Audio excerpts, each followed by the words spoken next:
What's up, what's happening, and what's cracking, everybody? You're back with Mr. Berger, and tonight we're going to be taking a look at the most recent set of balance changes. If you're new to the channel, be sure to subscribe, because I cover these balance changes every time that they come out each month.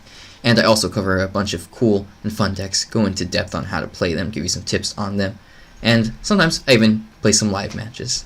But without further ado, let's go ahead and move on to Clash Royale's official video for these upcoming balance changes that are going to be released on December 3rd, and I think a couple of them are also going to be released on December 5th. Alright, let's go ahead and get right to it here. So the first thing that we have, oh, it looks like they're coming on the 5th for most of them. I thought some of them were on the 3rd. Electro Dragon's getting a significant nerf. Definitely needed it. Royal Recruits, that's a good one. Elixir Cost -1, but another slight nerf. And another nerf to the Barbarian Barrel as well. Tesla's getting a slight buff that it definitely needs. We'll talk about that more. Archers are finally getting that buff that they need with a slight tweak to their hit points for some inconsistencies. Ice Wizard's getting a slight tweak, damage increase, and hit points decrease. The Giant Snowball is getting a significant damage increase, and the Elixir Collector will no longer appear in opening hands, which is an interesting tweak. The Freeze has an interesting duration and area damage tweak to it, so it's a very cool change that we'll go ahead and take a look at here. Alright everybody, so first we have the Electro Dragon. So this is definitely something that they needed to do. I'm glad that they finally did it. The dragon, the Electro Dragon, has just been absolutely rampant all over the meta. I haven't dealt with him too much personally in my particular trophy range. I'm in, like the 4700-ish range right now. But I don't see him too much in classic challenges, but in grand challenges and high ladder, he's definitely all over the place. They say that they're going to give a hit point reduction, making it easier to defeat him, and lightning will take it down, even if he's over leveled. Next we have the Royal Recruits. Royal Recruits are getting their Elixir reduced to 7 and a hit speed increase, so they actually attack a little bit slower. Overall, it's going to be a buff for sure. As it says here, they're really strong at 6 Elixir, and at 8 they're simply just too expensive. So they're setting them right in the middle, and there's all kinds of speculation as towards why didn't they just start them at 7 Elixir? Why did they do that emergency nerf and not do the same thing as a buff for Magic Archer after he was nerfed into the ground? All kinds of stuff like that. So he's been, or they have been rather, the topic of controversy for some time now, because of the fact mostly that they were so strong when they were released. They're just absolutely everywhere. And, after they got nerfed, they literally just fell off the face of the earth. Well, not literally, but figuratively. So anyway, I think this will be a nice middle ground to them. I don't know that they needed to do that hit speed increase, but I have trust in the balance team that if they played with it and they messed around with it, then they realize, okay, the reduction to 7 Elixir Cost is going to be too strong of a buff. We need to give them a nerf as well to counteract that. Then like I said, I have faith in them and I trust their decision making. Next we got the Barbarian Barrel, slight damage reduction. Well, 5% is pretty significant. Like they said, provided a clear alternative to Zap and Log. It basically, literally, it says it right here. This is the same thing that I would have said. The win rates were too high. It took the place of basically all the light spells. That was Zap's job before, and for a bit it was Log a long time ago. You would see Log or Zap in every deck because they were the two reliable, consistent light spells. And Barbarian Barrel just kept getting buffed and buffed and buffed and buffed. And then Rumham was like, "You're sleeping the Barbarian Barrel, guys. It's going to be really strong." And what do you know? It absolutely was. It got super powerful. And it was just in almost every deck. It blew Zap and Log out of the water as far as usage rates go, and they definitely needed to nerf it. Reducing its damage so that it matches arrows, so archers will no longer be one-shot by the Barbarian Barrel, despite the fact that the archers are receiving a hit point reduction, which is what we see down here. Let's talk about the Tesla really quickly. So the Tesla Tower, I don't know. It's been another topic of controversy for a while as well. What they're saying here is it makes it feel better as a reactive defense. They're trying to buff the Expo deck. It was super paramount in control decks, and if you guys missed out on this Reddit post before, there was this monster Reddit post that got 2,000 or 3,000 upvotes, and it was really good. This guy went into huge detail of how nerfing the Tesla really hurt control decks and really hurt especially Expo decks, because it was paired with Expo really well. And, I was like, okay, I agree, but it was really strong. They buffed it. I remember it was absolutely, unused for a long time. And you would mostly just see, Inferno Tower or something like that. and then they gave it that really strong buff, and it was just everywhere. Mostly in Expo decks, but you would see it in all kinds of decks. And it was something that was worth over leveling because it was a common and it was easy to level. And the fact that it only took up 4 tiles no longer became an issue just because of the pure strength, the essential strength this card had.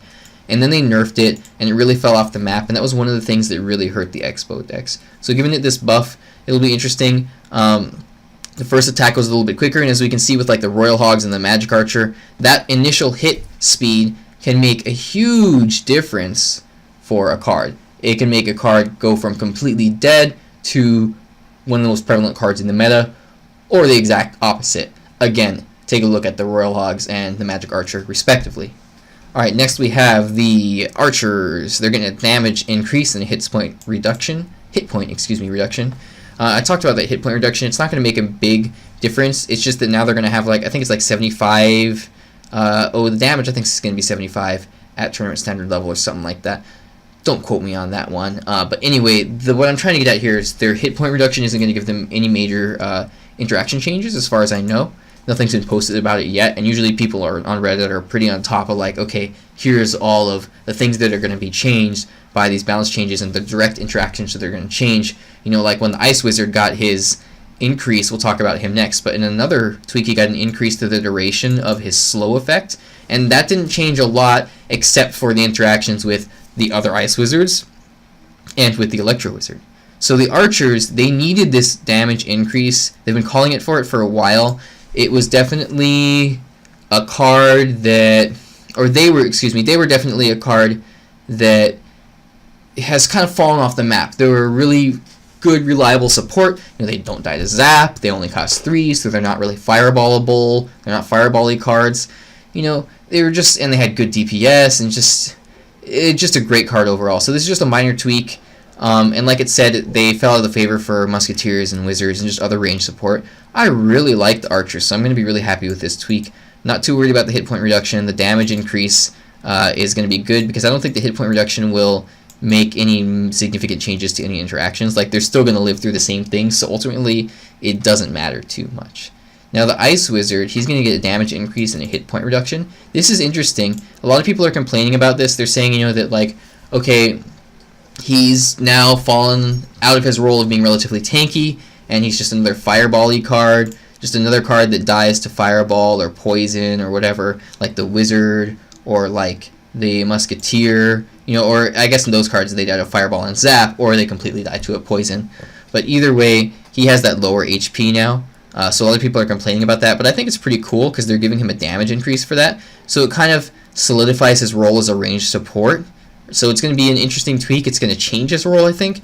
He's going to be less of that kind of tanky, you know, unique kind of, how do I put this? He played that role of, he didn't do much damage, but he had splash damage, so he synergized with Tornado well, and he slowed everything, so that was really good. And he was pretty tanky, and I kind of liked him for that.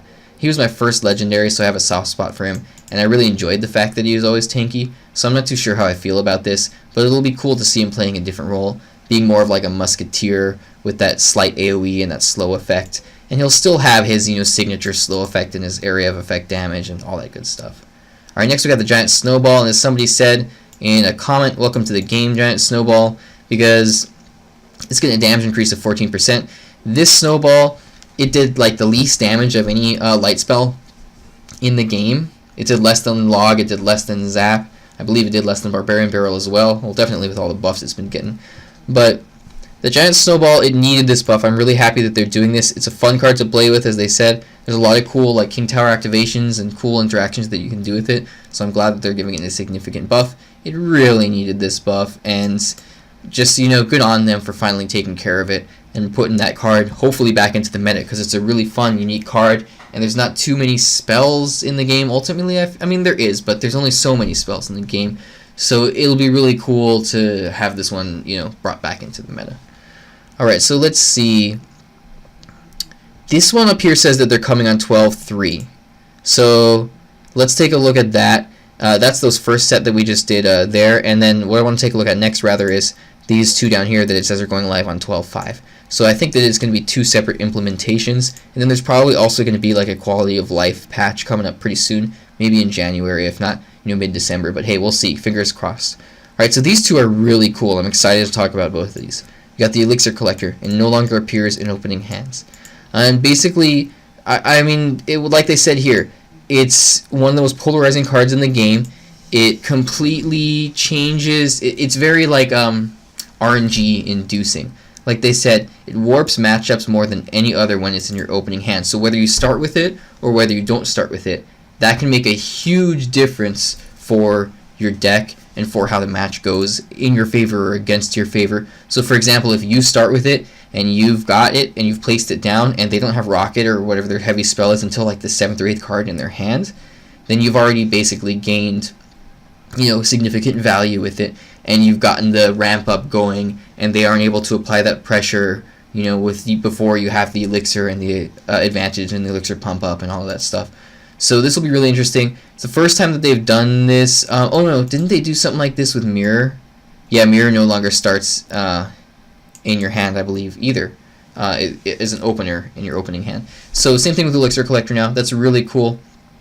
Don't quote me on the Mirror thing. I want to go double check that now. Gosh, I'm definitely going to check that after this. Somebody let me know in the comments if they did that, because I believe that they did recently. So if that's the case, then that's like, you could put Mirror and Elixir Collector in the same deck, right? And then you could have, you know, only 6 possible starting cards in your starting hand. That's what I'm trying to say.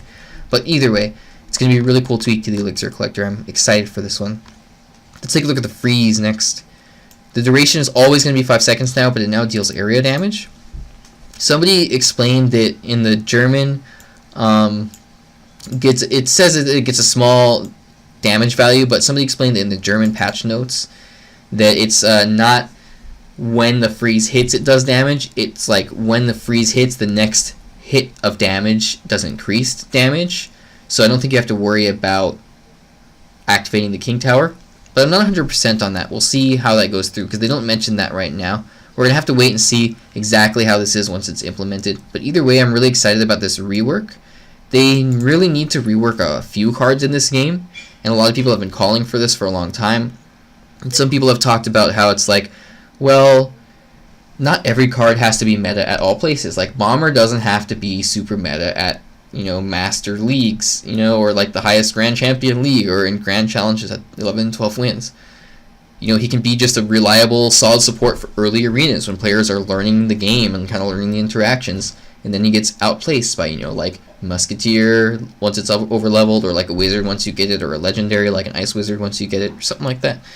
But I think that it's really cool to have each card at least have a little potential in some decks, you know, here and there throughout the game and arena, you know. And there's always going to be people who are running like Bomber and Bomb Tower at the highest trophy count or in Grand Challenges with 12 wins, because they're just really good at the game.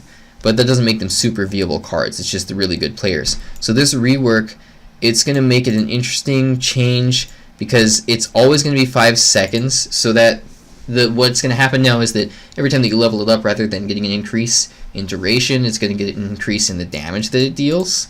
And that's a really good thing that they need to do, or that they should do with a lot of cards, you know, a lot of other utility spells like Heal and Rage and all those things, you know, similar concepts, because this allows you to level it up, and it doesn't gain like unparalleled value in a way that no other card can.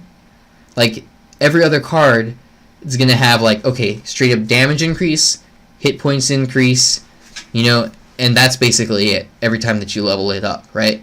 It's going to do more damage, it's going to have more health. I mean, you never get something that when you level it up, it gets a new ability. At least not, we don't have heroes yet. Maybe they'll do that when they have heroes. You never get something that, you know, when you level it up, it attacks faster or it runs faster. Those are like set in stone for those cards. So something that scales upward with the duration that it lasts, that's very unique and very powerful, and has the potential to just be way stronger at end arena, at high level arena, at max level, you know, with a level 13 freeze, than it does at tournament standard level, where it's only level 9. Because everything else is balanced out at tournament standard level at level 9, right? Everything's got the same amount of hit points as another level 9 card should have, you know, variably, you know, percentage-wise, however you want to call it, right? So, like, let me put this better. A goblins will not die to zap, right? So at level 9, a level 9 zap will not kill goblins, but a level 10 zap will kill level 8 goblins or whatever, right? But same thing at level 13, right? A level 13 will not kill level 13 goblins. So that interaction makes it so that you can have those balanced levels, that balanced playing field at the tournament standard level. But the things like the freeze and the rage that have an increase in their duration, that makes it really imbalanced because they're so much more powerful at max level than they are at tournament standard level. So you're not going to see them necessarily as powerful and as prevalent in decks like that you would be playing in grand challenges, because it simply doesn't last as long in the grand challenge. Whereas if you're playing a fireball instead, it has that same interaction. It still, one-shots archers, and it still brings a musketeer down to a sliver of health and allows you to zap it to death, right? But the freeze will only last X amount of seconds, versus at max level it'll last X plus Y amount of seconds. So anyway, this is a really powerful tweak. I'm rambling on here, but I just really wanted to get my thoughts on that out. And this is going to be really cool. I'm really glad that they're doing this tweak to this card. I hope that they do this to the other utility cards. Something similar with Clone, if they can manage to come up with something cool like that. Something similar like this with Rage and Heal as well. It'll be great. So anyway, guys, that is it for tonight's video. Thank you so much for watching, guys. I appreciate you taking the time to watch this all the way to the end. Have a good night.